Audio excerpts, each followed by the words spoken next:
Hey, YouTube. Imagine, if you would, a dinosaur. Now, imagine a game where you could play as a dinosaur.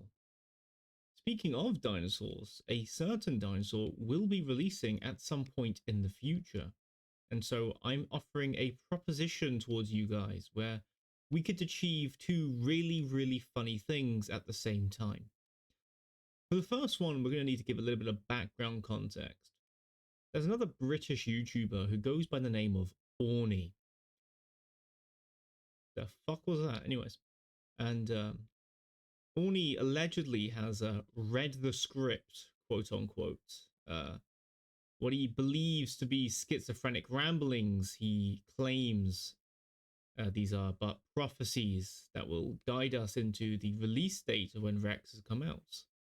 And so far, I believe he has dropped the date of the 19th of June. I can survive this fall, right? Yeah. Oh gosh, hypsi, you absolute beast of a playable. I, however, have predicted that this is going to be on the 18th. Now, you may be wondering why I predicted the 18th instead of the 19th, or do I not also receive schizophrenic visions? Which is true. You can look at my track record of predicting things in the aisle. I have a 100% success rate. Because I only ever predict things I'm already 100% certain of. And I'll tell you why I'm 100% certain on the 18th of June. And this is now going to revolve around another bit of background knowledge. So stay with me as we tangent into tangents. It's going to take a while. Do I go to this patrol zone instead? Uh, Part of me kind of just says go to the patrol zone, to be honest. Yeah. You know what? You know what? Dude, that's got a T at the end of it. It's what? Dude, it's honestly unbearable. I hate how would you say? What's the word I'm looking for? I hate how I guess my accent changes depending on what I'm doing. So I normally record YouTube videos with the same sort of voice I speak with my parents with. But, I don't have my lazy way of speaking where I just don't pronounce letters. Anyways, so there is somebody on my server who, without fail, will always end up being preoccupied whenever a hordetest update comes out.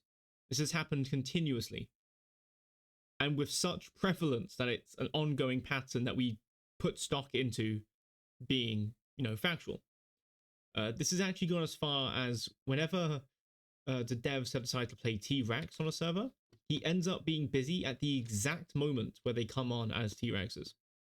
So, on the 18th, he is going to be very, very busy, meaning he won't be able to play, which has led me to believe, of course, using the current knowledge that we have, that on the 18th, when he is busy, the second he goes off to do what he needs to do, the Rex hordetest will drop. So I'm predicting on the 18th. And now we can go on to answering the question of why this involves Orny himself. I'll tell you why. The reason why is because me and Orny have set a little wager between ourselves, where if the Rex hordetest appears on the 19th, I will do something at Orny's choosing, whatever it may be, and I will do it, as is the nature of a wager.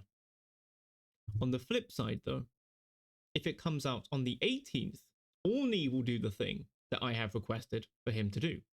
I very much want Orny to do the thing that I'm requesting. So, how does this involve you guys?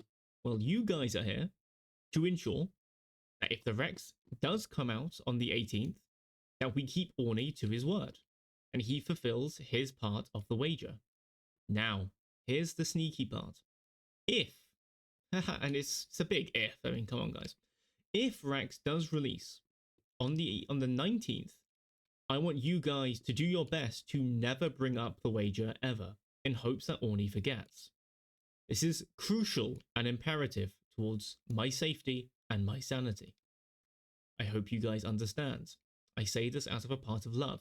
I am depending on you. Now, you may have noticed at the beginning of this video, I said there are two funny things that we could do. And here is the second. And in fact, I'm already doing it. It's called playing hypsi. Now, some of you may not already see the vision that I am planting inside of your heads, but bear with me, my sweet summer child. I will guide you towards the path of righteousness, the path that is correct. Imagine, if you would, that a T-Rex horde test were to happen. I know, shocking news. It's caught us all by surprise. There was no foreshadowing or build up towards this being an event that could ever happen in our lifetimes, in fact. Shut up! Oh god, these fucking people. I know how to solve this issue.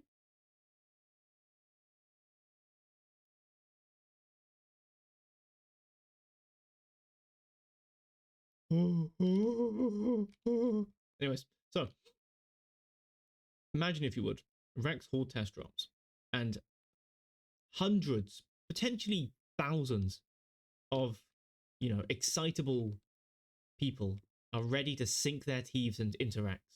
They've been waiting for this, begging for this, dreaming of days like these. And then that day finally arrives, and they quickly scurry to their PCs to they exit out of Steam and reload it to get the horde test update. They quickly download the horde test update. They turn their monitors sideways such that gravity will pull down the download bar so it moves faster. And they finally, they get a whiff. They can smell it in the air. Yes, yes.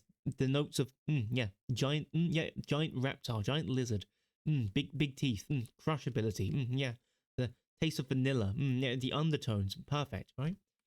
So excited for it. The happiest moment of their entire lives. And they log into the server. They finally get in. They're the first people into the server, and they click on that T-Rex. Oh, the happiness that they will feel. Pure ecstasy, some people would say, that they will feel. Finally seeing that elusive Rex JPEG on their screen. For ages, they've been begging for this Rex JPEG. It's finally here. It's finally here. And they spawn in, and the quest for survival begins. Where they get to grow their first T-Rex. Now, isn't that a special moment that all of us will be able to empathize with? That sound doesn't concern me. All of us will be able to empathize with. Well, not all of us. Some of us will be able to empathize with this feeling. I, for one, cannot. I have a far more devious plan in mind. Think back to this person spawning in their Rex. And remember that it's not just one person spawning in a T-Rex. It's hundreds of people spawning in a T-Rex.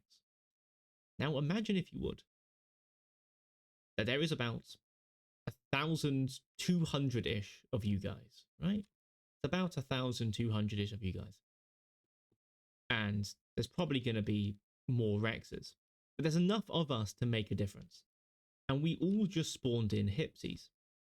Now, at first, this won't be an issue. The Rexes will just eat each other, and maybe Rex is a cannibal, maybe it's not a cannibal, maybe it doesn't matter. But the point is that they're all going to be Rexes, and for the first hour or so, it's going to be fine for them.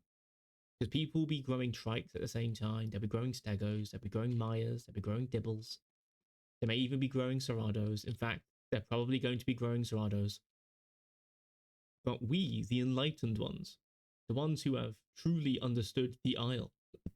God, I've got hiccups for some reason. That's embarrassing, isn't it? Anyways, those of us who have truly opened our third eyes, aligned our chakras, if you will, we will be spawning hypsies. And when that 1 hour mark ticks over, the Rexes will start to realize that there isn't enough food to sustain them all. And then what happens is they hear us calling from the trees. And I'm being rudely interrupted. Okay, get it out. Now, okay, get it out of your system. You finished? No? Anything else you want to add? Thank you. So.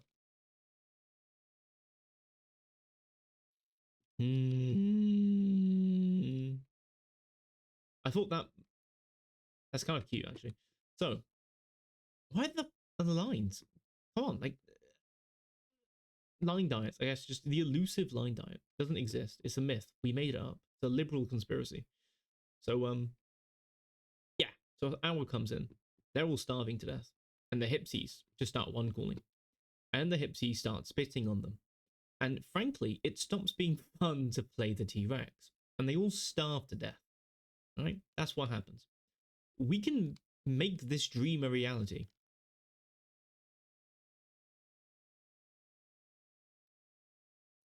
Right? That's what I'm asking you guys to do. Right? Just we could just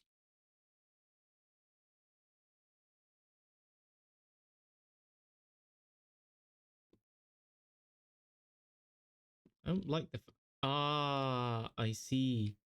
He's holding it. You coward. So we all spawn Hypsies. There's about 1,000 of us, right? If we assume that the maximum amount of hordetest servers is about, let's just say 5 per region, right? So that's 15 servers.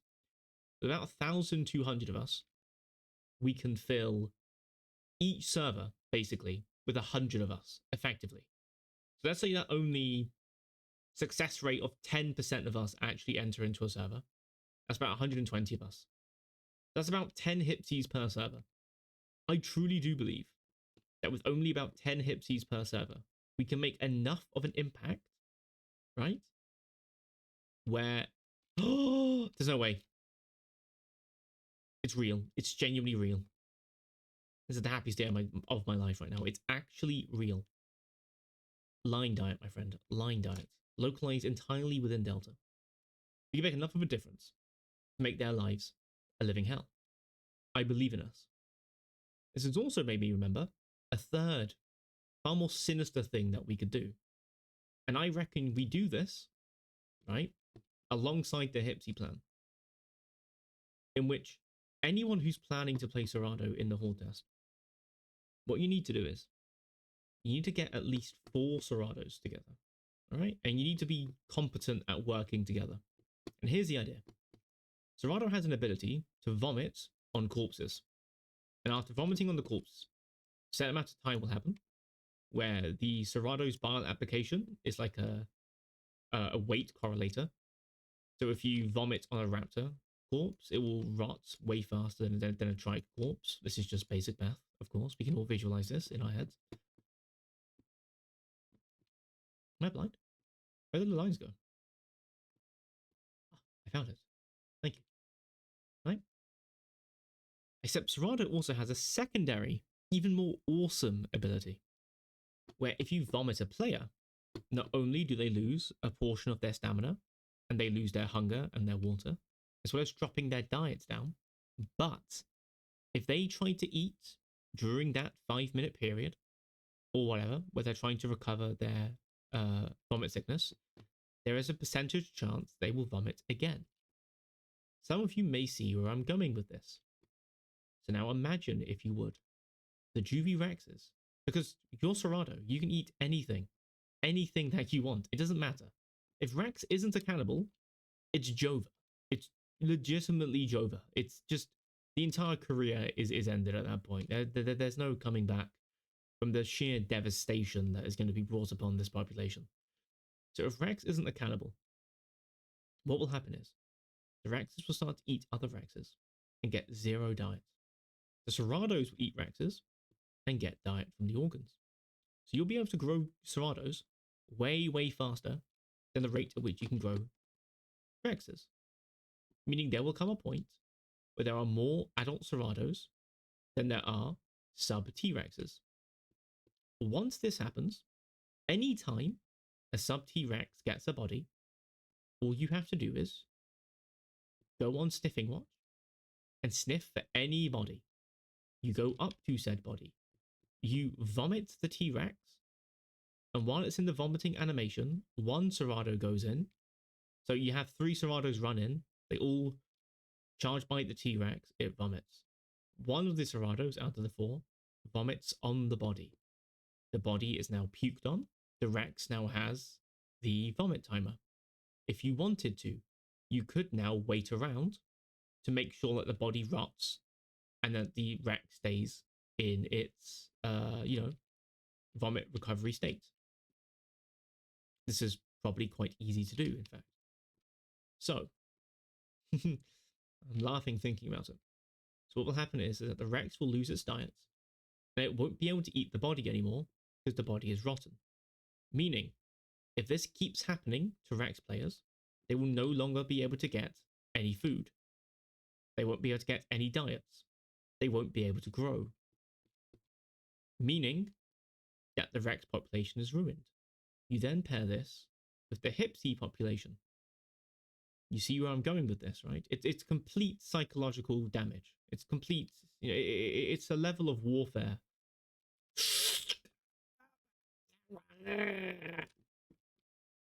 It's a level of warfare that has never been replicated and can never be matched by any. Well, there's a lot of these bastards, by any government or any acting body in power. We can do this, all of us together. I believe.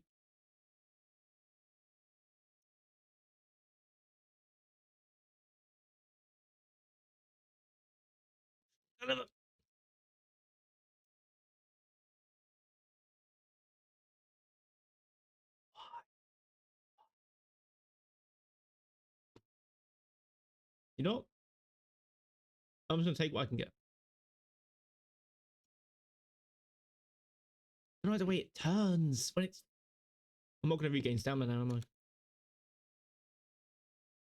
Here's what we're gonna have to do, right? We're gonna have to do a very, very clever maneuvering. Oh,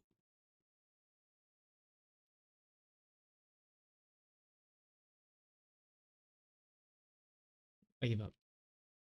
So I've completely lost my train of thought. That jump onto that tree just completely eluded me. I don't know. I feel like I know what I was doing wrong. I kept hitting that little bump. You can see the bump right there above the blade of grass. I'll try and balance the blade of grass such that it's. I can't. Anyways, you guys know what I did wrong. You don't need to mention it. I know how to do hypsi climbing. Hello. Hello. Ocean eyes. My ocean eyes. So, that's what we can do. And that'd be quite funny, right? For me, at least, it'd be quite funny. Now, we now get into the ethics portion of this video, where the question is it ethically right for us to do this? Which I propose a secondary question, which is it ethically wrong to play Serato or Hypsi during a horde test? This is a very, very important question that we need to grapple with as a society, I think. I believe that while as a whole, society may not be ready to tackle these questions, I believe that someone needs to ask them, ask them to get the ball rolling. Speak English, idiot. To get the ball rolling. Rolling isn't a word. It doesn't sound like a word. Ball rolling. To get the ball rolling. How do I normally say rolling? Rolling. To get the ball rolling. That sounds good. I like that. Okay. To get the ball rolling. Oh, oh, that's kind of a little bit sultry, don't you think? You know? Oh, I can even do that with my voice sometimes if you really want me to, you know? I wonder if that picks up the little crackle in my throat. Oh, yeah, this is good. So, the ethics of this. If we want to claim, for example, that it is ethically wrong to play Serato and Hypsi, because you'll be ruining the experience of Rex players, we need to ask a bigger question as well, which is playing Serato itself a crime against other Isle players? Is playing Serato in itself ruining the experience for other people? If we want to argue that the answer is no, because you're just playing a JPEG in a dinosaur game, then there's nothing I'm doing is wrong.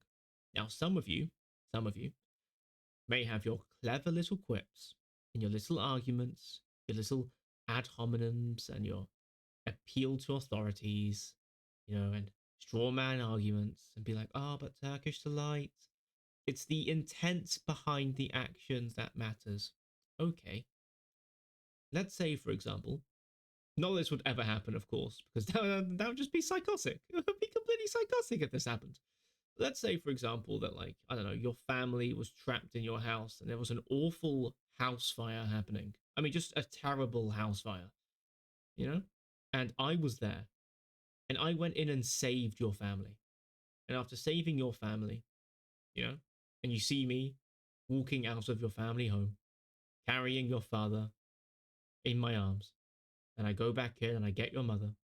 I carry your mother out in my arms, and all of you are, oh gosh, oh, I don't know. I feel like, hmm,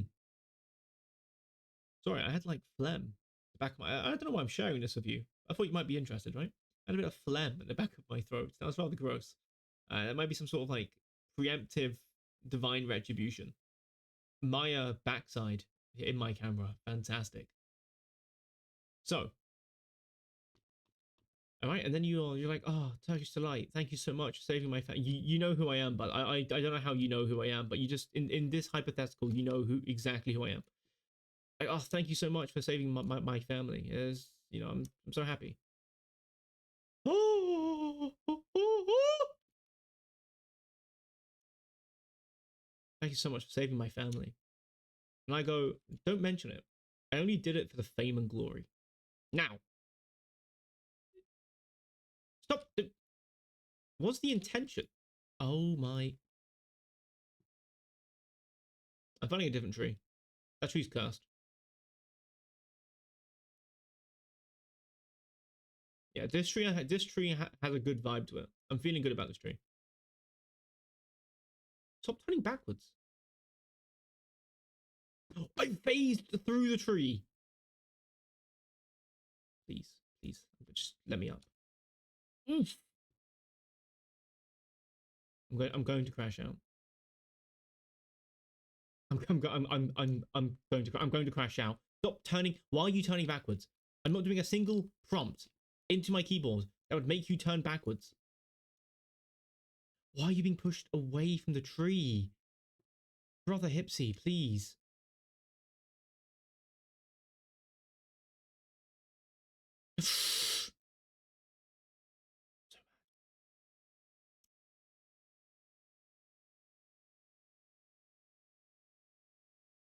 I don't like those trees anymore. I don't like them. They're not good trees. They're bad trees. They're trees without souls. They deserve to be chopped down. So, I clearly it's so weird. I can latch and jump, but what the is going on? I never encountered this before with Hypsi. I don't care anymore. I don't care. I'm just completely over it. Just completely over it. So clearly, of course, the intent of why I saved your family doesn't matter to you. Much in the same way that I'm going to argue that my intent, thank you, my intent for playing Serato also shouldn't matter. This is a true statement. We can all agree with this. So therefore, doing all these things with Serato,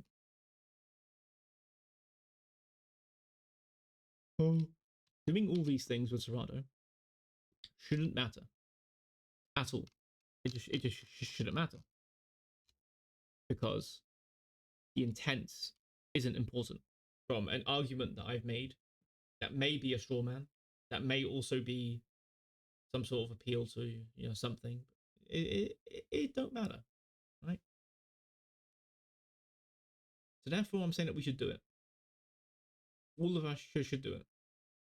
And I'm telling you that when Rex Horde Test does drop, I'm not going to be live streaming myself playing Rex.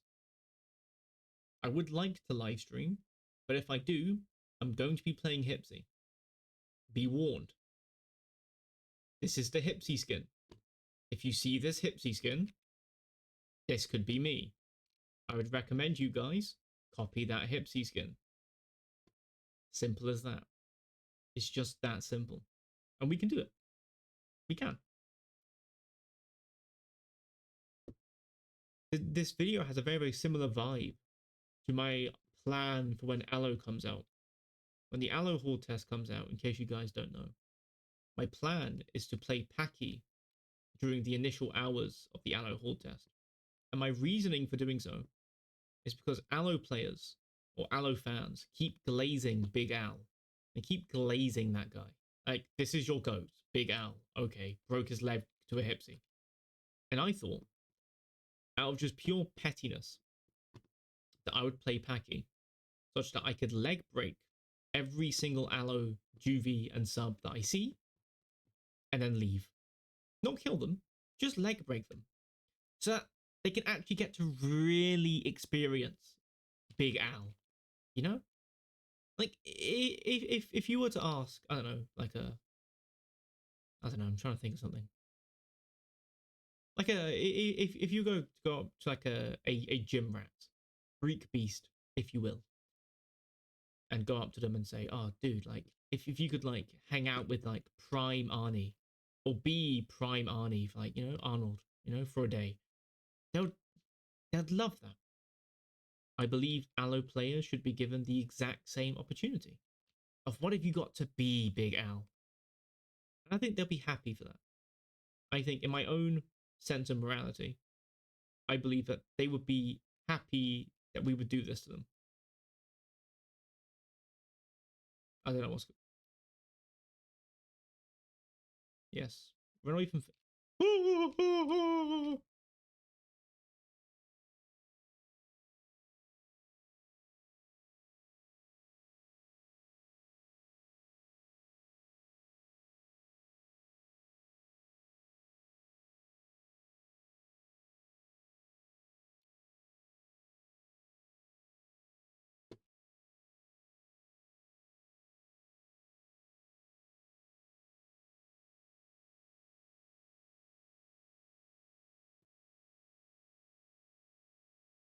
They fear me. They won't admit it, but they fear me. You know. So that's my plan for the whole test when Rex comes out. The first, at least hour, 2 hours will be spent playing hypsi. I may then check out Rex when I'm bored, right? Just to at least experience Rex and then be subjected to my own hubris and folly. At the same time, though, I feel like I wouldn't want to. I wouldn't want to play Rex on that day, so I feel like you guys might actually listen to me, which I'll be happy for. I will be happy for that. You know. And then day two, Sorados come in. It's like the it's like the plagues of Egypt. That'd be the idea.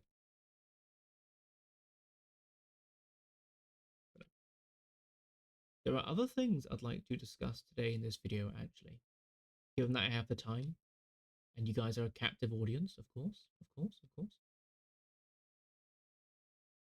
Cool things have happened to this horde test. Obviously, hypsi got a huge change in that it can now climb. I, for one, am very, very excited for this. I already enjoyed playing hypsi before the climbing, and now I'm even more excited to play hypsi because I can climb, and climbing is quite fun. Pteranodon, of course, has thermals. That's something I've been waiting for a while. And as I've already discussed in a different video, Pteranodon does have a bug with its flying currently. But I have full faith that this will be fixed before it ships into live. So I'm patiently looking forward to that. That's going to be very, very fun, in fact. Galley, of course, got a size buff going up to 490 kilograms. I quite like this change. Makes Galley a lot better at dealing with Raptor. It could already deal with Raptor in the sense it could run away, but now it has a bit more of an offensive option. It also opened something very, very important, which is because Galley lost the damage and the bleed from its kick. Its kick is a lot weaker now, of course. This means that if you were a group of two galleys and there was a single raptor, and the raptor just pinned one of you, you wouldn't be able to save your friend from the pin. So, with this change, I'm fairly sure Galley can now just stun and stagger raptors far more reliably. Meaning that if your friend gets pinned, you can just kick your little galley feet and knock off the raptor. And you can give the raptor the full Shimon, and it dies. It also makes the defensive option a lot easier for galley, and I think it's fine. It's not going to change much when it comes to dying to a raptor pin. The damage is very much in the raptor's favor once it pins the galley. But what it does mean is that if you can react to the raptor in time, you could choose to either trot away and then run, in which case you might get pinned, so keep that in mind. Or you can choose to try and time your kick to knock the raptor out of the pounce. So this is a very, very good thing. You will die to the ambush, but if you are able to react to the raptor, you have more tools to defend yourself with, which I'm more than happy for. I think that's actually quite a good direction to go with the game in a big sense. Some people may complain and be like, but the raptor ambush just isn't as strong as you anymore. But the raptor ambush is still strong, right? That's the thing we got to remember. It's still going to be strong. It's still going to kill the galley. It's still a very, very strong ability. It's doing about, very sure something like going close to around 1,000 damage, around that ballpark. The full pin. It's a big amount. It's a big amount of damage. Maybe less. I think the pin may be only 900 total, and the pounce goes up to 1,000 something. But whatever. But the reason why I'm happy about it, because if we have mechanics that or parts of a dinosaur kit that allows it to avoid certain situations and ambushes in dinosaurs around its weight class, this means that future ambush dinosaurs can actually be much stronger. There could be a push in the game to make ambushes as a whole a lot stronger, such that the damage is, a lot more impactful, which would be good, right? We quite like this. It would be a very important thing for the devs to be thinking about, especially with the release of dinosaurs like Allo and Rex coming up onto the horizon.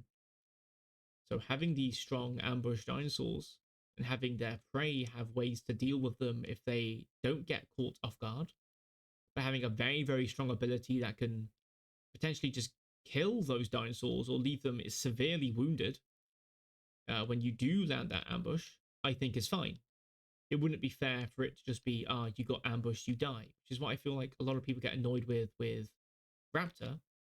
Less of being ambushed, but more so just that the raptor sees you and just runs you down, gets close and just pins you, and you can't escape, and there's nothing that you can do. Which generally seems to be an issue that I find with Cerrado players. I've never really heard any other dinosaur player thing really complain about it as much as I've heard Cerrado players complain about it, but that's not a conversation we're going to have right now. As a whole, I think that's a good change. With the galley weight increase, I'm very, very happy that it was something that they thought of and looked at.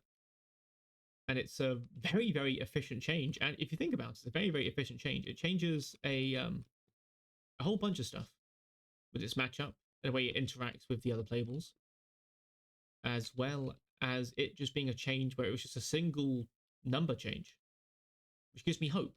The galley change, for example, is one where the issue seen in galley since the nerf of its damage has been noted, and a smart solution has been found. Given the fact that devs don't want to nerf galley's trotting stamina, it's not trotting stamina, trotting speed, which I believed to be the root cause of the issue for KOS galleys everywhere, I am more than happy to just accept the fact that this is part of galley's identity as being a nimble, quick, migrating animal. So therefore, it needs to have the fast trot, and the damage was something that needed to be compensated for it. I'm more than happy. it makes Galley versus Raptor matchup more of a CC based one, which I quite like. So good on you, devs. The Serato changes at the start of the Horde test are very, very similar in that some of the issues seen with Serato have been correctly noted. That being Serato's proclivity for hunting players down, especially after vomiting them. However, I feel like the nerfs were a little bit, how'd you say, the punch was pulled, to put it that way. I feel like the speed decrease when charge biting should have just applied immediately. I do like the fact that Serato gains resistances to knockdowns when charge biting. I really, really like this. Very defensive starts. The fact you can hold it infinitely as well is a very, very interesting change. You can just sit on a body and just charge bite. Now, the thing that I would like with that is a return of the slide that Serato used to do after landing or after missing a charge bite. I feel like if you land the charge bite, it should be fine. You shouldn't have that little cooldown at the end. But if you miss the charge bite, you should definitely have that slide brought back. So I know that one of the complaints about Serato right now was that there was no opening. But we'll see into the future of whether or not that can be fixed. I feel like that would just solve the issue. Just make the speed decrease occur the second you start charge biting, and give back that little slide when you miss a charge bite. And Serato's hunting capability is going to be much lowered. You know, Serato's stamina could also be looked at in theory. But we have to remember that Serato's stamina was increased to allow it to better deal with Tenno and Kano in particular. Now that Kano is the way it is now, and is likely to receive another rework in the future, and the fact that it can now better deal with Tenno on the fact that it can't get knocked down when charge biting, I believe it is sufficient enough for Serato's stamina to therefore be reduced a bit. To basically just, dissuade it away from just running everything down.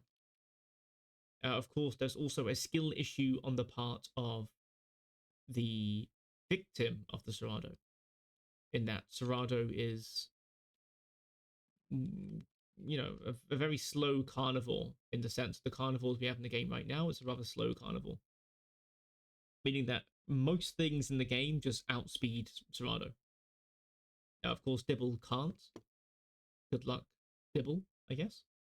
But for most things, you can just leave the Serato alone, just leave. So that's sort of the issue. It then sort of becomes the issue of Serato's just infinitely tracking you, because they can smell the footprints from further away because their sniff range is longer. I'm fairly sure he can do that. At least it feels like it. It could be a placebo, but it feels like it. So Serato's just bloodhound you. So the stamina change would basically slow it down a little bit. You'd be able to get more distance and leave. But overall, it does seem that they see the direction where Serato went wrong, and Serato may then get further changes. But we'll also have to see. Maybe when the Kano rework comes out, maybe when Aloe comes out, maybe Serato doesn't become as big of an issue, and it'll be fine. Who knows? We don't know. That's the beauty of it, really. What other changes have come out? I'm not sure really. I like the bush sound effects. Those are cool. I'm happy they've been quieted down. I'm happy that the size of dinosaurs now correlates better to the noise of the bush.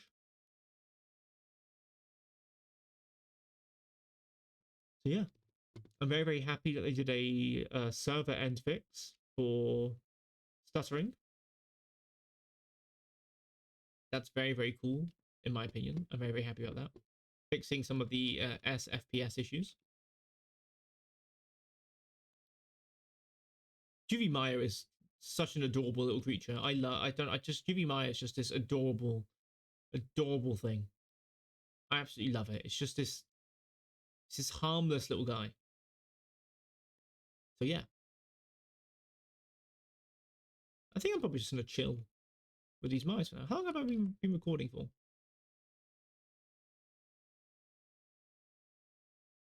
Been about 40 minutes.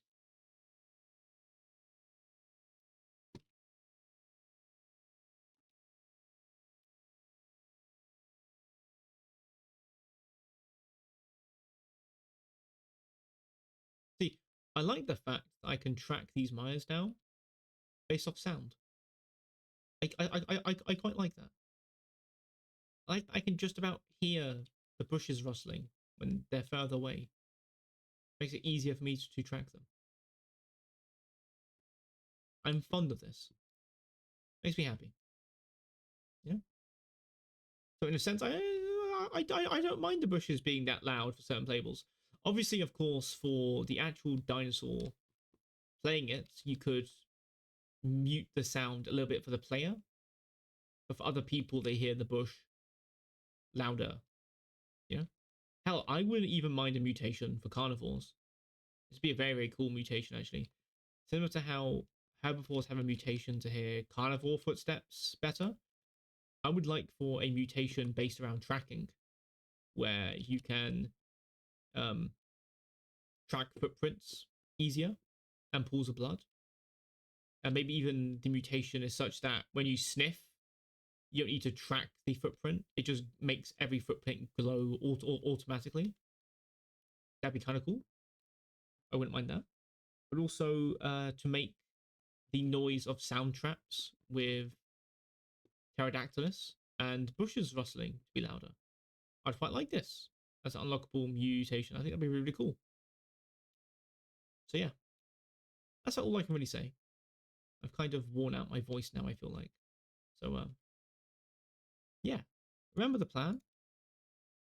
Uh Hypsies on Rex hordetest. Good. Lots of love. Selfish delight.